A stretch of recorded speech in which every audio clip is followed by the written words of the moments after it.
appreciative. Selamat datang di channel IC Film. Jadi hari ini kita akan membahas film yang sangat keren, yaitu film Jailbait. Dimana film ini adalah film yang dimainin itu kebanyakannya di penjara. Namanya juga The Jailbait, ya kan? Daripada penasaran, mari kita langsung mulai saja film ini. Dimana film ini dimainkan oleh Sarah Malakul Lane sebagai Anna Nix.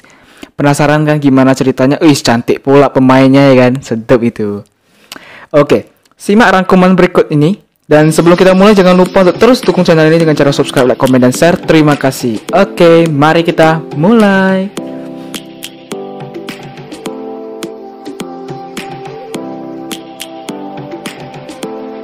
Film dimulai dengan Anna yang memainkan alat musik. Ya, gak tahu nama alat musiknya apa, karena gue juga gak tahu. Sejenis biola cuman di tanah. Dimana ia didatangi ayahnya yang seorang pemabuk berat, dimana ayahnya datang untuk melakukan pengeboran gua suci Anna. Akan tetapi di situ Anna malah tidak sengaja membunuh ayahnya sendiri karena ingin menolak permintaan ayahnya. Ya salahnya sendiri sih, masa anak sendiri kan digituin kan nggak betul itu. Entah bapak macam apa dia. Ya memang cantik sih, seksi lagi. Aku pun pengen kalau bisa. Nggak bercanda, jangan kayak gitulah. Jangan ditiru ya. Oke. Karena itu ia pun dipenjara dengan lama hukuman 4-9 tahun dengan tingkat keamanan penjara yang maksimal. Di dalam penjara itu ia satu sel dengan seorang wanita yang bernama Ginny. Bukan Ginny di film di TV itu bukan. Di penjara ini terdapat dua geng yang berkuasa, di mana geng kulit putih dan geng kulit hitam, sedikit rasis memang. Di situ Anna didatangi oleh Cody, pemimpin geng kulit putih, di mana ia ingin mengajak Anna untuk bergabung, akan tetapi Anna menolak permintaan Cody. Untuk kedua kalinya Cody tidak menyerah, ia pun terus mengajak Anna untuk bergabung, akan tetapi lagi-lagi ditolak oleh Anna. Karena kesal, Cody mengajak gengnya untuk menghajar Anna. Karena bermasalah, ia pun dipanggil kepala sipir, yaitu Frank, di mana di situ sebagai kepala sipir penjara wanita. Frank ini adalah orang yang sangen berat, nafsuan, mesum, pakai komplit lah pokoknya, ya kan. Ia menawari Anna jika Anna ingin aman-aman saja di penjara ini dan dijamin terlindungi, ia harus melakukan penyedotan bambu runcing mirip Frank. Gak tahu runcing atau enggak ya. Itu sebutan gua aja.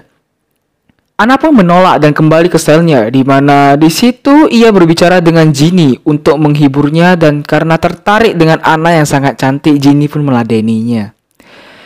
Karena tertarik sama Anna, ia pun mengajak Anna untuk melakukan goa lawan goa. Ya, kalian tengok sendiri deh di video langsung. Dan di situ kita akan diperlihatkan gunung kembar Anna dan Ginny yang sangat menggoda pisan atuh, ya kan? Keesokan harinya, ia dibully oleh geng kulit hitam yang membuat keputusan untuk bergabung dengan geng Cody agar memiliki backingan. Ia pun diterima Cody di geng kulit putih. Karena sudah bergabung, ia pun diundang ke ruangan Cody. Dan mereka pun meminta Anna untuk minum-minum sebagai tanda perayaan ia telah masuk klub ini. Geng lebih tepatnya. Dan juga meminta Anna untuk membuat kekacauan di geng kulit hitam, dan Cody merekam kejadian itu. Karena itu, Anna pun dihukum telanjang bulat di ruangan yang sangat dingin. Singkat cerita, Anna dipanggil lagi oleh Frank, di mana Frank menawarinya penawaran yang sama kembali. Karena tidak tahan dinginnya di sana, Anna pun menerima tawaran Frank dan memuaskan Frank dengan mengulum tongkat Frank. Aduh, enak banget dah. Karena telah meladeni Frank, Anna pun dibebaskan dari hukuman di ruangan dingin itu dan kembali ke selnya. Setelah membersihkan diri, ia pun pergi ke ruangan Cody dan diajak untuk minum serta ditato. Setelah itu, Cody pun mengajak Anna untuk melakukan esek-esek. Gak lama sih, bentar aja. Karena teman satu geng Cody datang karena cemburu. Tak lama kemudian, ibu Anna datang untuk berbicara dengan Anna. Di situ Anna menjelaskan kronologi kejadian waktu itu. Akan tetapi ibunya tidak percaya dan pergi dari sana. Setelah pertemuan itu, Anna semakin kacau dan membuat masalah lagi dan lagi, yang membuatnya berakhir di ruangan Frank dan dibuat oleh Frank jadi nge-fly. Iya, gitulah. Dan kemudian melakukan pengeboran goa suci Anna oleh tongkat sakti milik Frank. Ya, tetap memakai pengaman agar terhindar dari penyakit. Setelah itu, ia kembali ke sel dengan perilakunya yang buruk karena efek nge-fly tersebut. Karena ia memukul Ginny, ia pun dibawa ke ruangan Frank lagi. Entah apa yang terjadi setelah dari sana, ia malah menemui Cody untuk meminta Narcoboy. Dan ia pun ingin sendiri. Alhasil ia keluar dari geng itu dan juga dijauhi oleh Ginny. Karena itu ia menemui tahanan lain untuk membeli Narcoboy. Kurasa cuman bentuknya cair ya, bedanya gitu aja bedanya.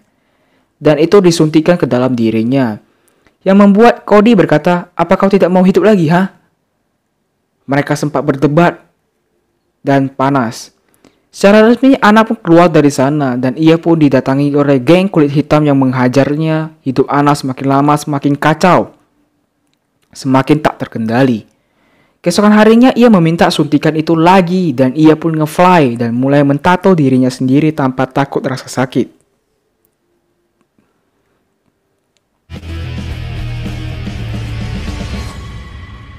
Dan terus seperti itu agar nge-fly. Karena itu, ia pun terlibat masalah lagi dengan geng kulit hitam dan berakhir di ruangan dingin itu lagi, di mana ia didatangi Frank kembali dan memberikannya tawaran seperti biasa. Di situ Cody masih berniat baik dan memberikannya tawaran. Akan tetapi ditolak Anna dan sudah sangat resmi Anna keluar dari geng tersebut.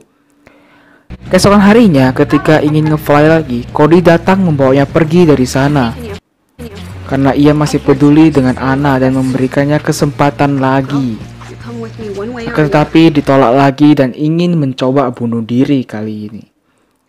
Kekacauan pun timbul akibat Anna. Ya, efek masuk penjara bukan semakin bertobat malah semakin hancur. Ya, gitulah ya. Untungnya situasi itu berhasil ditangani dan Anna dihukum lagi di ruangan dingin tersebut. Karena dirasa sudah tidak waras, Anna pun diuji dan dimasukkan ke tempat khusus orang-orang gila. Tak beberapa lama kemudian, ia pun mulai membaik dan ia juga didatangi oleh ibunya kembali. Di situ ibunya sangat menyesal karena tidak mempercayai anaknya. Setelah anaknya sudah begini, ibunya baru berusaha untuk mengeluarkannya dan mempercayai dirinya. Ya, maklum lah ya. Setelah itu, ia pun dipanggil oleh Frank lagi dan mengatakan kepada Frank bahwa ia akan menyerahkan segalanya agar Frank melindunginya. Setelah dari sana, Anna pun mentato dirinya lagi. Kemudian melakukan ese-ese bersama Ginny. Karena sudah tidak dalam lindungan Cody dan kawan-kawan, Anna pun dibully lagi oleh Cody dan the gang. Dan geng kulit hitam. Singkat cerita, ia dipanggil Frank, di mana Frank memberikannya alat musik yang ia jago di bidangnya. Karena di situ akan ada acara yang digelar di penjara tersebut. Di sisi lain, setelah dari sana, Anna pun dicegat oleh Cody dan the gang dan dilukai oleh Cody di bagian muka dan tangannya. Ya, intinya dihajar babak belur lah ya. Di situ Frank pun tahu dan akan menghukum Cody serta tingkah laku Frank dilihat oleh perawat tersebut yang bernama Jane ketika waktu ia menjenguk Anna. Gimana sih keadaan si Anna ya kan? Ya, pas pengobatan itu tidak bisa ditengok karena baju Anna dibuka semua guys. Nampak dua gunung kembarnya yang sangat bulat, sangat mantap sekali ya kan. Sedap. Ya, karena sudah dilihat oleh Jane, di situ Anna bicara dengan Jane tentang Frank yang sebenarnya dan segala kebusukan Frank, dan Jane akan membantu melaporkannya. Akan tetapi pembicaraan mereka didengar Frank. Karena hari itu Jane pun dibunuh dengan bantuan anak buah Cody atas permintaan Frank. Singkat cerita, acara itu digelar dan Anna tampil dengan cello. Oke, jadi alat itu namanya cello ya, gua baru tahu. Setelah acara selesai, ia didatangi Frank, di mana Frank memberinya tawaran untuk surat bebas bersyarat jika Anna mau melakukan pengeboran Surabihama di sini saat ini juga. Anna pun setuju dan membiarkannya di esek. Ya, dan benar saja keesokan harinya, ya, tak lama kemudian, ia menerima surat izin bebas bersyarat dari Frank dan akan melakukan sidang pada 13 September mendatang.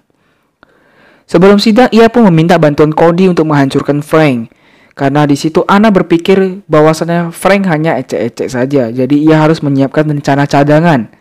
Di situ Cody pun membantunya, di mana Anna ingin merekam aksi Frank yang sedang melakukan pengoboran bersamanya. Keesokan harinya, ia pun merekam aksi itu, di mana itu adalah aksi mengulum stick. Singkat cerita, sidang pun dimulai dan Anna sudah berada 1 tahun 3 bulan di penjara ini. Ya, cukup lama ya. Dan ketiga hakim ini mempertimbangkan kembali, akan tetapi tidak dengan Frank, yang malah memilih untuk menahan Anna. Ya, kita tahu itu hanya untuk kesenangan Frank saja.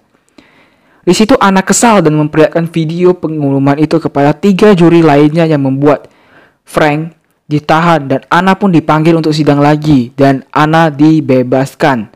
Mereka pun berjanji kepada Anna akan memperbaiki sistem di penjara ini.